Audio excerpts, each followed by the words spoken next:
আসসালামু আলাইকুম প্রিয় দর্শক। আমি ফজরের নামাজ পড়ে যখন দোয়া পাঠ করতেছি, হঠাৎ করে দেখি একটি চড়ুই পাখির বাচ্চা আমাদের খাটের নিচে মানে টেউ টেউ করতেছে। হঠাৎ করে ভাবলাম যে বাচ্চাটা কোথা থেকে আসলো, দেখি আমার ঘরের চালে কোনায় চড়ুই পাখি বাসা করছে। ওইখানে কয়েকটা বাচ্চা ফুটাইছি। সারাদিন সারা রাত টেউ টেউ টেউ টেউ করে, রাত্রের বেলা টেউ টেউ করে। পরে বাচ্চাটা আমি বের করলাম, বাইরে গেলাম, বাসার কাছে গেলাম, দেখি ওর বাবা মা বাচ্চাটাকে খুঁজতেছে, বাচ্চা টেউ টেউ করতেছে।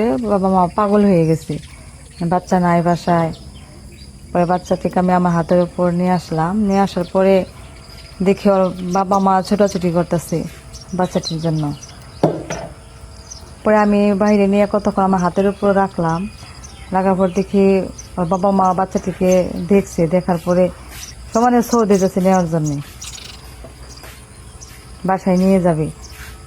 এখন পড়ে গেছে ওই বাচ্চা, তো আর ওদের তোলা সম্ভব না। পরে আমি আস্তে আস্তে বাচ্চাটিকে নিয়ে বাইরে দাঁড়িয়ে রইলাম, দাঁড়িয়ে রয়ে আবার একটা জায়গায় রাখলাম।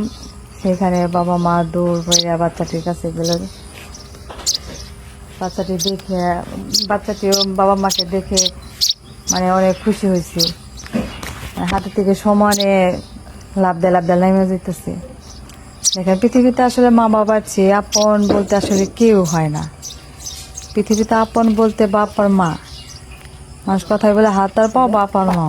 এই কথাটা আসলেই সত্য। দেখেন পাখিটির বাবা মা কেমন করতেছে পাখিটির জন্য।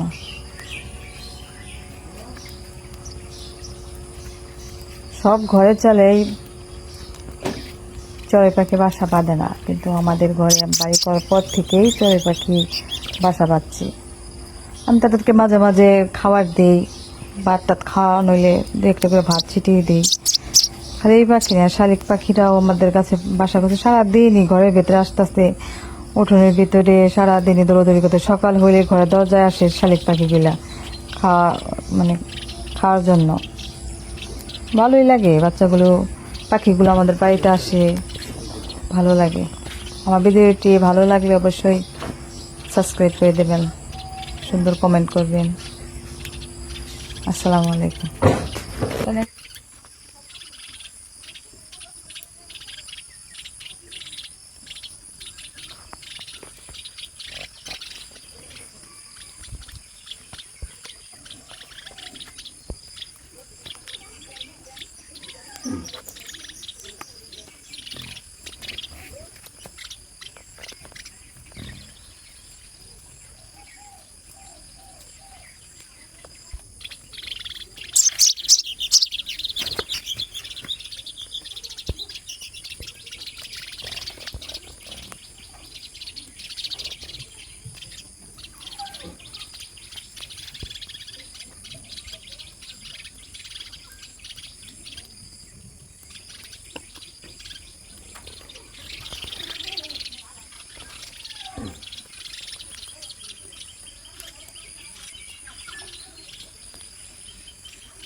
Này bố bố không?